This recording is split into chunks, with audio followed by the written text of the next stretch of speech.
Mis queridos amigos y amigas, en la primera lectura de hoy, el libro de sabiduría nos dice: supliqué y se me concedió la prudencia, invoqué y vino sobre mí el espíritu de sabiduría. La prudencia es una forma de gobernar nuestra vida o disciplinarnos con la actitud de cómo hablar, cuánto callar, qué hablar, qué hacer, etc. Entonces, es haciendo un proceso de pasar en nuestra vida para reflejar o vivir la vida bien, hablando, comunicando con claridad. Y para llegar a esta decisión, para vivir a esta forma, la sabiduría nos ayuda, porque sabiduría en general nos permite envuelto para hacer el bien, para distinguir siempre diferencia entre el bien y el mal y tomar la claridad para vivir una vida muy correcta. Y esa sabiduría existía desde el principio con Dios y existe ahora y existe por toda la eternidad. Dice Proverbios capítulo 8, versículos 22 y 23. El Señor me creó como primera de sus tareas antes de sus obras. Desde antiguo, desde siempre fui formada, desde el principio, antes del origen de la tierra. Existía todo el tiempo y existirá todo el tiempo. Entonces, ¿qué es lo que hace la sabiduría en nuestra vida? Puede considerar muchas cosas que ella puede realizar en nuestra vida, pero para reflexionar yo quiero compartir unos pequeños puntos. La sabiduría es la luz que ilumina nuestro camino, la razón que diferencia el correcto y lo incorrecto y el bien y del mal, pautas o reglas que disciplinan al discípulo, perla preciosa que adorna la belleza, alimento delicioso que sacia el hambre, lujo supremo que supera todas las expectativas. Entonces, estos elementos que nos considera conjunto para hacer una buena vida, una vida de alegría, una vida de gozo. Entonces, ¿cómo consigamos esta sabiduría o poseemos esa sabiduría en nuestra vida? Las lecturas mismas nos presentan 3 elementos para meditar a cómo podemos conseguir sabiduría como parte de nosotros. El primero es la oración, es para pedir a Dios. Decía la primera lectura: supliqué, invoqué. Entonces es que está pidiendo a Dios para que me da. Y eso es lo que dice el libro de sabiduría capítulo 9 versículo 4. Dame la sabiduría que reina junto a ti. Sí, que estamos pidiendo no una sabiduría del humano que, como San Pablo dice, es falsa, pero estamos pidiendo una sabiduría que está con Dios y estamos suplicando para que me derrame. Esta sería una oración de cada día de nosotros para pedir la sabiduría para que tengamos la claridad de nuestra vida. ¿Y quién ha pedido y recibido la sabiduría en el Antiguo Testamento? Es el rey Salomón. En el libro de los primeros reyes, capítulo 3, versículo 9 dice: enséñame a escuchar para que sepa gobernar a tu pueblo y discernir entre el bien y el mal. También lo mismo, en otra forma, dice en el segundo libro de Crónicas, capítulo 1, versículo 10. Dame ciencia y sabiduría para dirigir a este pueblo. Salomón suplicó para sabiduría y Dios, como escuchó, que ha pedido sabiduría, no poder sobre los enemigos o riquezas o cosas así.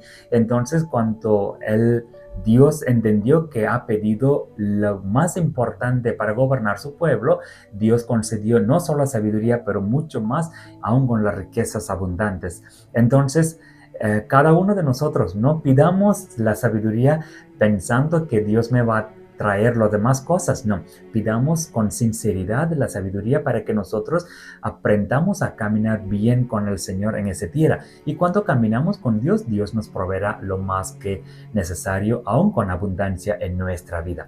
Entonces, el primero es la oración. Y el segundo es la palabra de Dios. La palabra de Dios es la sabiduría que Dios ha hablado a través de profetas o aún en el Nuevo Testamento para compartir con su pueblo. Está escrito en la Biblia. Entonces la Biblia es muy importante para nosotros para tener la palabra de Dios como sabiduría de Dios para nosotros. Por eso a veces algunos de nosotros no leemos la palabra de Dios porque sabemos esta palabra de Dios nos invita a cambiar algunas perspectivas de nuestra vida. Tal vez nos reta para cambiar nuestro estilo de vida. Entonces tenemos que, a veces nosotros dejamos la Biblia para no leerlo, no tomar la enseñanza de estos, pero esa es una sabiduría que nos ayuda a entender lo que Dios quiere de nosotros o cómo vivamos verdaderamente en esa tierra. Dice la segunda lectura de hoy, el autor a la carta a los Hebreos, que dice: la palabra de Dios es viva y eficaz, y más penetrante que una espada de dos filos. Llega hasta más íntimo del alma, hasta la médula de los huesos, y descubre los pensamientos e intenciones del corazón.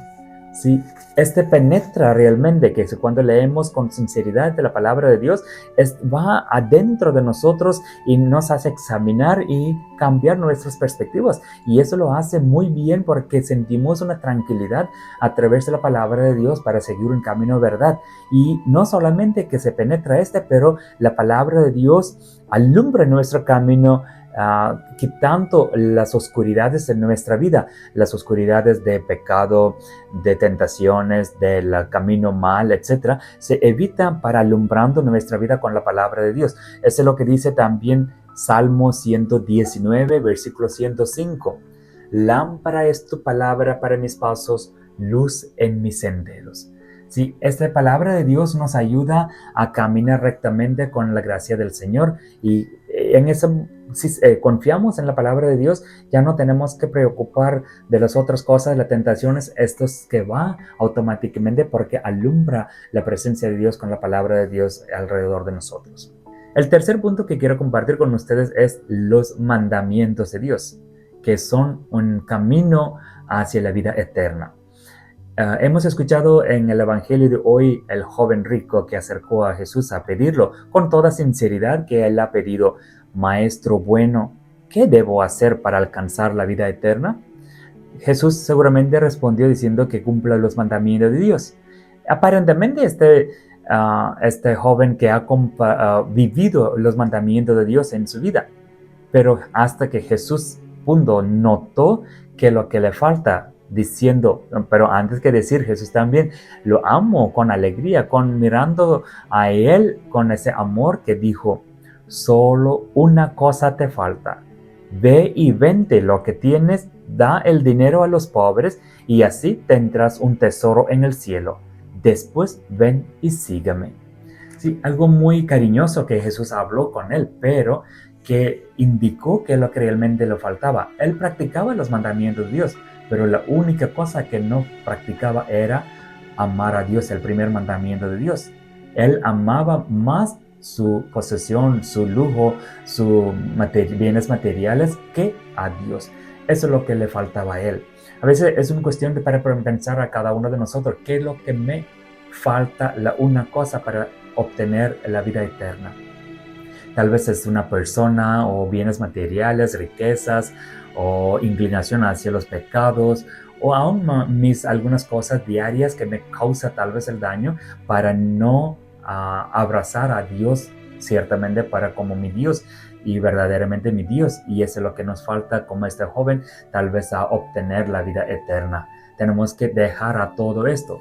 Y esa es la respuesta que Jesús dice en el Evangelio de hoy a Pedro, diciendo: yo les aseguro, nadie que haya dejado casa o hermanos, hermanas, o padre o madre, o hijos o tierras por mí y por el Evangelio, dejará de recibir en esta vida el 100 por 1 en casas, hermanos, hermanas, madres, hijos y tierras, junto con persecuciones, y en el otro mundo la vida eterna. Jesús dice también: nada es imposible por Dios, todo es posible, pero tenemos que disponernos al mano del Señor para que el Señor pueda actuar con esa forma, y nosotros sabemos que realmente es posible. Pedro, Andrés, Juan, Santiago lo hizo, dejó todo para seguir a Jesucristo. Mateo dejó su recaudador de la oficina y ya dejó todo y siguió a Jesucristo. Zaqueus, llegando a la casa, yo encontré el más gran tesoro, que es Jesucristo. Yo no necesito ese dinero ahorita, yo lo voy a repartir con los pobres, yo quiero Dios en mi vida. Que cada uno de nosotros también tenemos que reconocer que es lo más importante para mí, es el Señor. Que para obtener al Señor y la vida eterna y tener la sabiduría en nuestra vida, tenemos que suplicar a Dios y practicar la palabra de Dios, leyendo y viviendo la palabra de Dios en nuestra vida, y así también cumpliendo los mandamientos, obtengamos o consigamos la vida eterna para vivir siempre con la sabiduría, con la presencia de Dios en el cielo. Muchas bendiciones a todos ustedes.